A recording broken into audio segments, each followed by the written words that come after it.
Bye guys. Yung snack ko. Hoy, snack check ako muna. Kaya yung snack ko guys.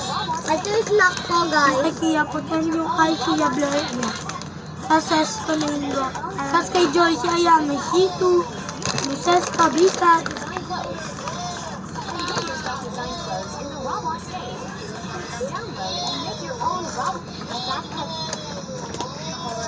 Tapos may pera pa ako, guys. I didn't dare refuse. Barefoot, I slowly walked forward, squatted down, and jumped into the freezing cold lake water. I shivered inconsolably, but my dad just watched with cold indifference.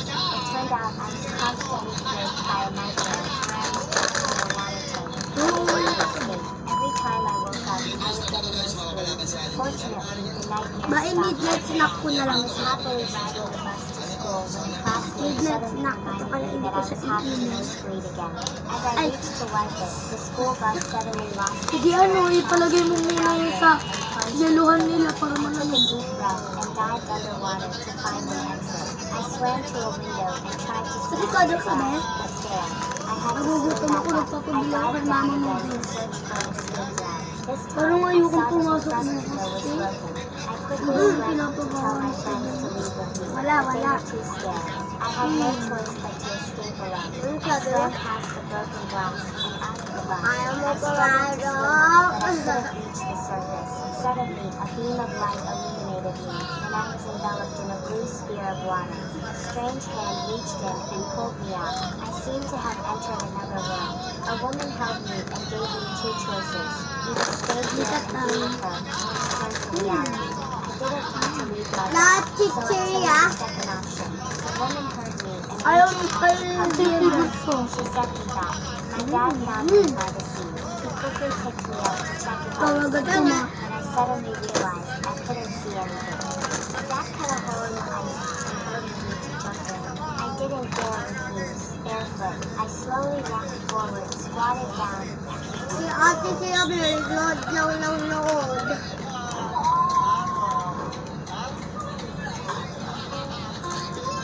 Bye bye tayo. Basta. Basta. Hindi na. Hindi na. I read her. Just what it said. The mother was Stop. every seat You stop. full except one. A Ayan, young man stop. was sitting there wearing headphones. Yun So sabi she mo, tapped in kulit ka and nga. said, "You're young. Let my little girl sit." The young man hesitated. She raised her voice. "There's no love in this world anymore. Don't you see my child crying? And you just sit there?" Finally, the man stood up. And then the whole bus was silent because everyone saw clearly. He had only one leg. But the woman didn't care. She pulled her daughter down and said, "Sit. Don't argue. You're just a child." The girl looked at the man, struggling to balance, staggering as the bus moved. Her heart broke, so she quickly stood up. She grabbed the man's hand and gently said, "Please sit down, sir. I don't want to." The bus grew quiet again because a little girl just showed what many adults forget. Sometimes children...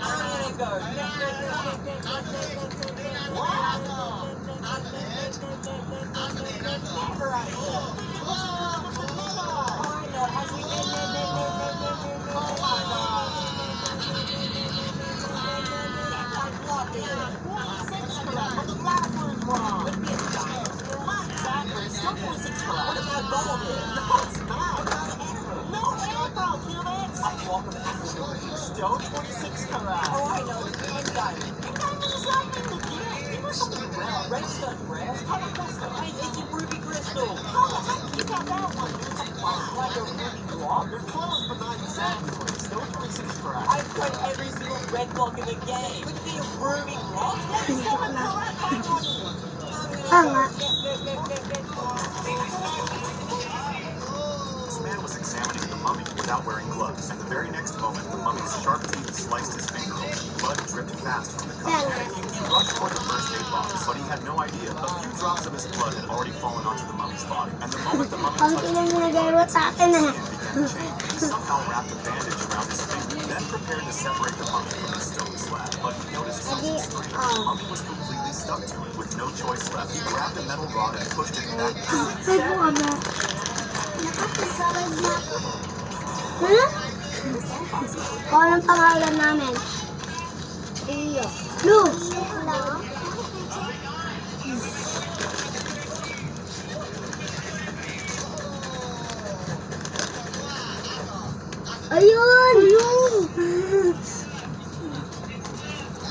Dito pa ako.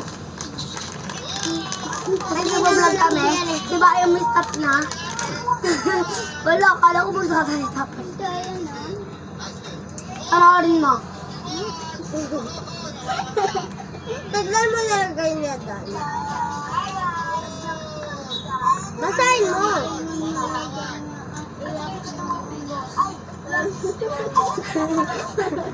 Tapos ni Kia si Jepoy. Yeah! Ay, pinapagawa yung video natin. Bakit? Ay! Pakita mo, dali pakita mo.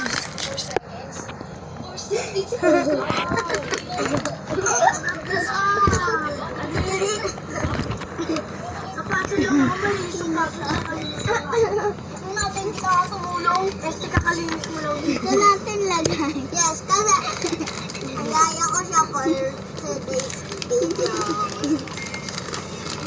Bandi, sana yung ilong mo. Na!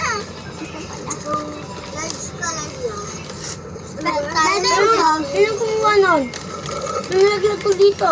Ilong ko sa atin. Check mo sa video. Wala, hindi nakita yun. Nilagdak mo. Nakita ko, sige, nanto ko yun, oh. Ang malagyan. Bye-bye. Uy. Hindi kasi binawasan nila. Kasi nakita nila kasi Sino kaya ang tingnan mo? sige natin kami. Asan?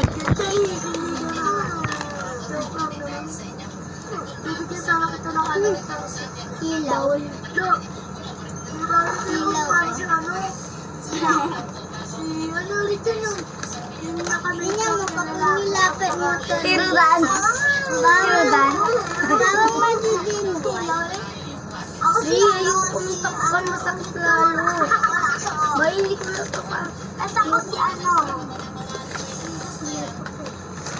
Ay, hindi. Ako si ano. Si Holly from Ben and Holly. Ano pangalan mo? Bagay yung yaya kita dyan. Ano? Miss Yaya.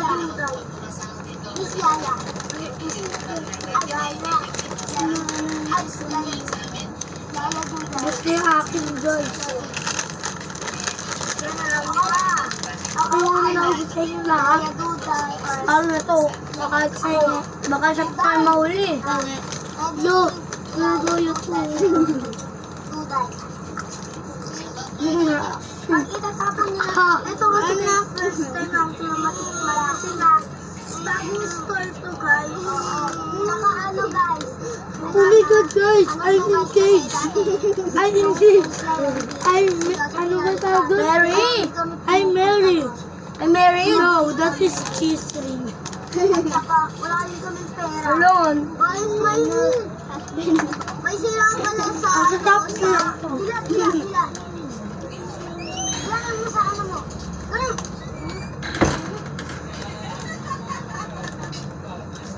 Iba na lang, ayoko mo. Ano? Ako! Hindi yan, wag yan. Kilala ko si Spike. Sino? Nakita ko sino. Ikaw! Kilala ko lang. Sino? Huli niya. Sino? Ako.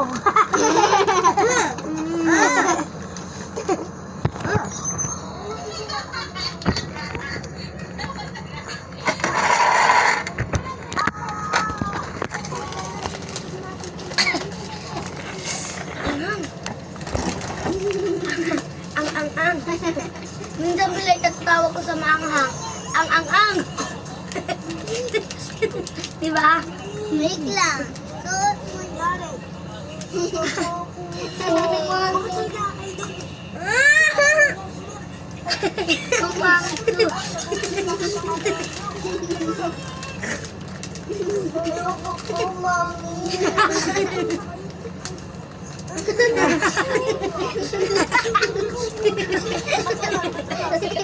Tignan mo ako yan. Umano ako kay Joyce.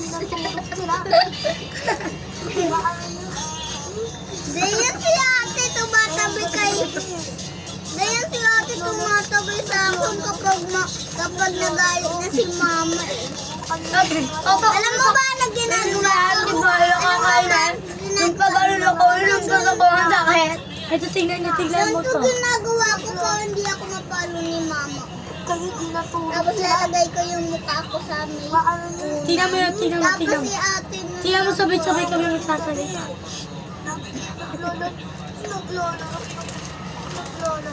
Ano to? Wala, tingnan mo. Parang gano'n.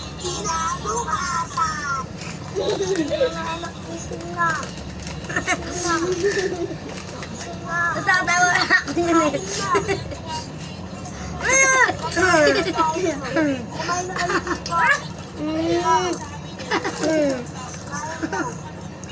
Pinakain na ng hangin.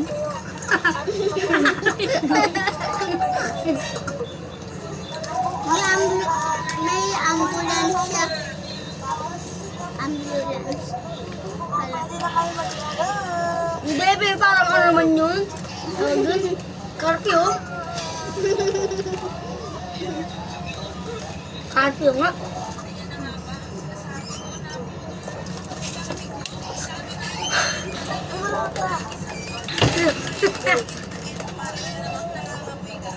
Ano naman yun?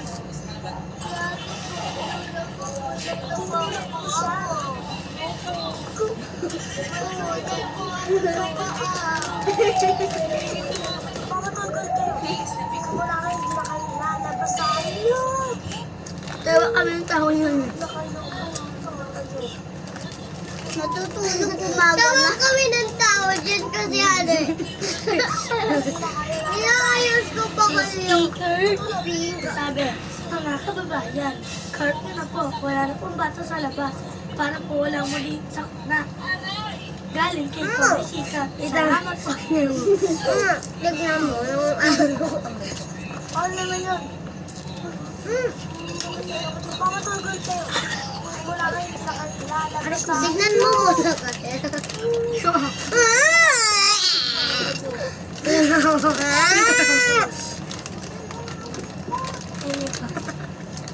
na kayo lalabas. Ang kape. Kaso ang mahal kasi ang laki.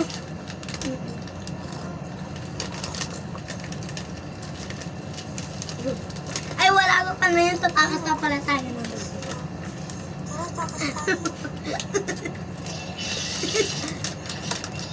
Hindi yan si ate eh. Tumatap.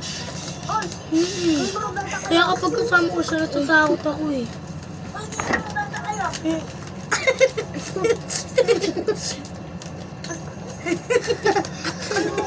Ang tagal i-stop ni Joyce.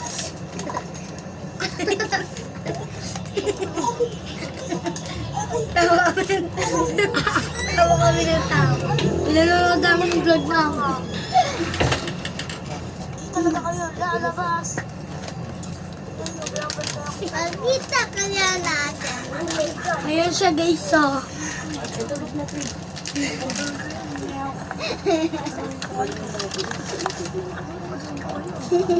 Okay na.